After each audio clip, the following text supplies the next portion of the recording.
Hello and welcome to another episode of stories with Bhavesh Thackeray. आप सभी का बहुत बहुत स्वागत है। मैं जानता हूँ आप में से कई सारे लोग कहानियों का बेसब्री से इंतज़ार कर रहे थे। अरे मैं खुद बताने के लिए तरस रहा था, लेकिन मेरी लाइफ में कुछ होना भी तो चाहिए बताने के लिए। खैर, अब कुछ दिन पहले की बात है। सैटरडे के दिन मैं वडोदरा से मुंबई जा रहा था। सुबह 8-10 की ट्रेन थी और मैं खिड़की के पास बैठा हुआ था। वो सूरत से थी शायद। वैसे देखा जाए तो आते जाते कई सारे लोगों पर नजरें रुक जाती है, लेकिन इसकी बात ही कुछ अलग थी।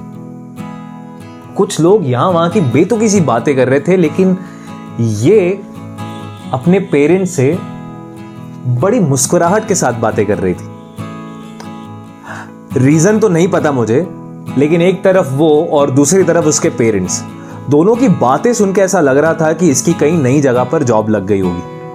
वैसे आप कह रहे होंगे या आप सोच रहे होंगे कि इसको कैसे पता कि ये उसके पेरेंट्स थे। अरे भाई साहब, वो बड़ा जोर से बातें कर रही थी कि पापा आप दवाई लेते रहना, मम्मी आप वक्त पे खाना खा लेना, और दूसरी तरफ से वो वहां पहुंच के बेटा जरूर फोन कर देना। हाँ, यही सारी बातें चल रही थी और इन सब के बीच में पता नहीं पानी वाला कहां से आ गया। अब पानी वाला तो आ गया और उसने आधी बातें तो सुनने ही नहीं दी।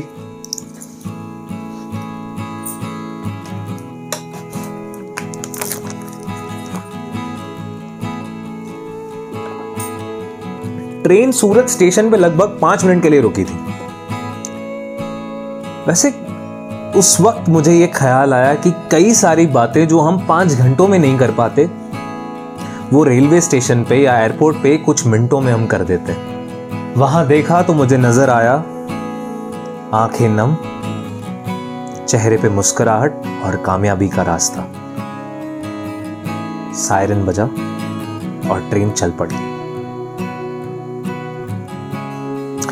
देखो यार, अगर हर वीकेंड का सफर है तो इंसान प्रेफर करता है जनरल डब्बा। अभी क्या है ना, सुबह अर्ली मॉर्निंग वाली जो गाड़ियां होती हैं उस पर ज्यादातर रिजर्व लोग अपना रुमाल रख के चले जाते हैं, लेकिन ये जो 8 बजे के बाद वाली गाड़ियां होती हैं ना, उसमें यूजुअली जगह आराम से मिल जाती है। मुझे लग रहा है वो भी यही सोच के इस ट्रेन में आई होगी। आसपास वाली सीट पे शायद लोग लंबा सफर करके बैठे थे, इसीलिए वो सीट्स खाली नहीं थी। तो ये मेरे पास आई और मुझसे पूछी, क्या आपके सामने वाली जो विंडो सीट है क्या वो खाली है? सामने वाली सीट पे बड़े टाइम से बैठे अंकल, जो शायद बाथरूम के लिए गए थे, उनकी 1 सेकेंड के लिए भी चिंता किए बिना मैंने कह दिया, हाँ मैम, सीट खाली है। वो अंकल ने भी शायद मेरी सुन ली। सूरत शहर पे बिना अपनी आखिरी बार सूरत दिखाए वो चल दिए। खैर, थैंक यू अंकल। लेकिन अब जो सूरत मेरे सामने बैठी थी उससे मेरी नजर नहीं हट रही थी। खिड़की से लगभग 15 बार बाय बोल बोल के वो कुछ शांति से बैठी। अब वो मेरे सामने बैठी थी, मैं भी अपने आप को कभी फोन में बिजी रख रहा था, कभी यहां वहां देख रहा था, लेकिन ले दे के नजरें उसी पे आके रुक जा रही थी। वो भी अपने आप को कभी फोन में, कभी खिड़की से बाहर देख के कुछ शांति से बैठने की कोशिश कर रही थी। मुझे कुछ समझ नहीं आ रहा था, इसीलिए मैंने अपनी बैग से अपनी एक आधी पढ़ी बुक निकाली। अब बुक ने मुझे थोड़ा मोटिवेट तो किया, लेकिन थोड़ा डीमोटिवेट भी कर दिया। खैर, बुक का नाम था डू एपिक शिट। शिट, यही बोला था उसने। पता नहीं बोली कि मैं अपनी फाइल घर पे भूल आई, किसी को फोन लगाया और मुझसे पेन मांगा था। ये लो। पता नहीं किससे 2 मिनट बात करने लगी, फिर पानी के 2 सिप पिए, हश, और फिर बोली thank you. I said fine. इससे बढ़िया मौका मुझे मिलने वाला नहीं था।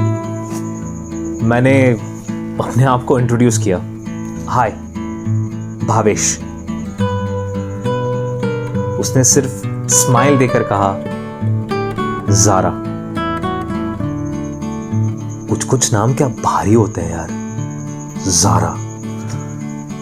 अब इसके आगे मैं क्या बात करूं मुझे समझ में आ नहीं रहा था। गुफ्तगू करने के लिए कुछ था नहीं, तो मैंने मेरी माँ की बनाई हुई कोकी ऑफर की।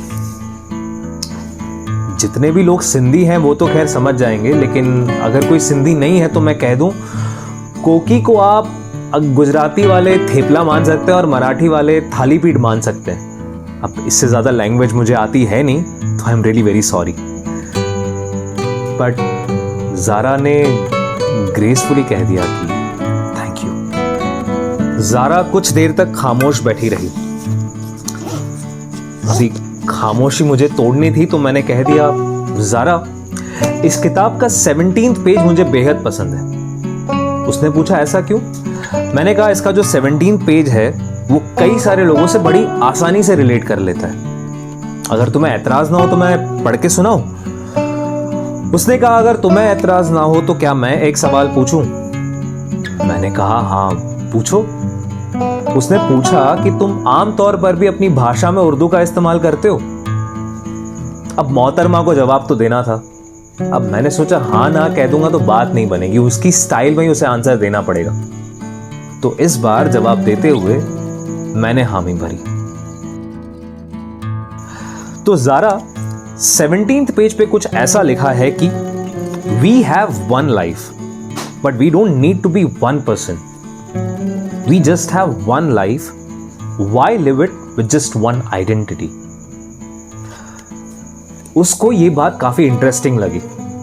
हमारी बातचीत चलती रही। थोड़ी देर में देखा तो वलसाड आ गया। मैंने कहा ज़ारा, यहां की चाय बड़ी फेमस है। उसने हाँ कहा। तो अब ज़ारा, मैं, चाय और खिड़की। चाय देना।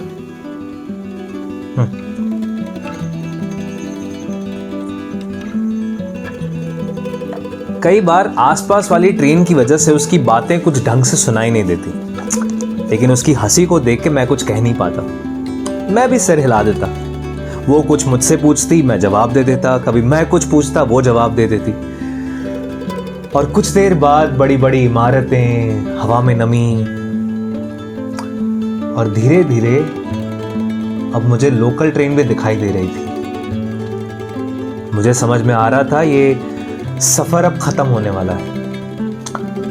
लेकिन इंसान के अंदर कुछ तो बीमारी है। ना जाने उस वक्त को वो क्यों रोकना चाहता है जो वो जानता है कि बीतने वाला है। उसकी आंखें, हंसता हुआ चेहरा, हवा में उड़ते हुए बाल, उसकी आंखों के नीचे का काजल, ये सारी चीजें मैं अपनी आंखों में कैद कर लेना चाहता था। मैं जानता था अब मेरा स्टेशन आने वाला है, मुझे जाना होगा।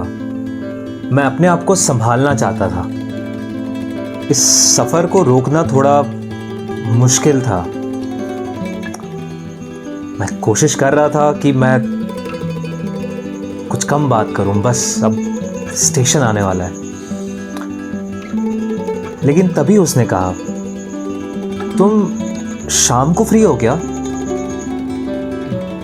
मैंने कहा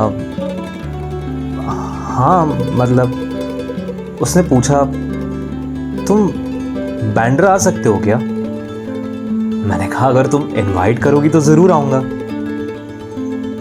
उसने कहा मेरा शो है and you seem to be a good audience, तुम आओगे ना?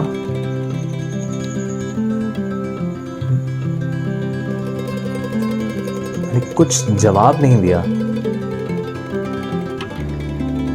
उसने सवाल में हामी भरते हुए पूछा,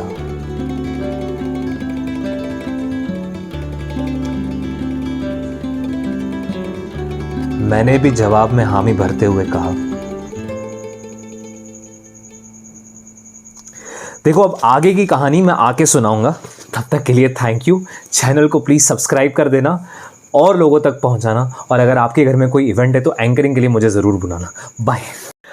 हाय everyone, wishing you all a happy Diwali and a prosperous new year. मैं जानता हूं कि अगर आप कहानी को अभी तक देख रहे हैं तो ज़रूर आपको लग रहा होगा कि कहानी अधूरी है, लेकिन ये कहानी ऐसी ही है जैसे मैंने सोची थी, मैंने लिखी थी तब इतनी थी। लेकिन मैंने सोचा है कि हम दोनों मिलके, आप और मैं मिलके इस कहानी को पूरा ज़रूर कर सकते हैं।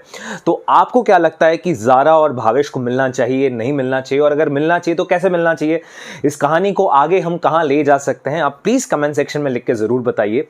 और इनफैक्ट मैं भी कुछ इंटरेस्टिंग ट्विस्ट लेके आके मैं इस कहानी का सेकेंड पार्ट ज़रूर लेके आऊँगा। लेकिन तब तक आपसे मैं फिर से रिक्वेस्ट करूंगा कि अगर आपने चैनल को सब्सक्राइब नहीं किया है तो ज़रूर कर दीजिए, और अगर आप इस चैनल पे नए हैं तो मेरा और भी कंटेंट देखिए, आपको उम्मीद करता हूं पसंद आएगा। और कंटेंट से याद आया कि मैंने भी कुछ सोचा है कि अपने कंटेंट के साथ, कहानियों के साथ और थोड़ा ट्विस्ट करके कुछ नई चीज़ें भी आपके साथ मैं शेयर करूँ, तो उम्मीद करता हूँ कि आपको वो भी चीज़ें पसंद आएगी जो जल्दी हमारे चैनल पर आने वाली है।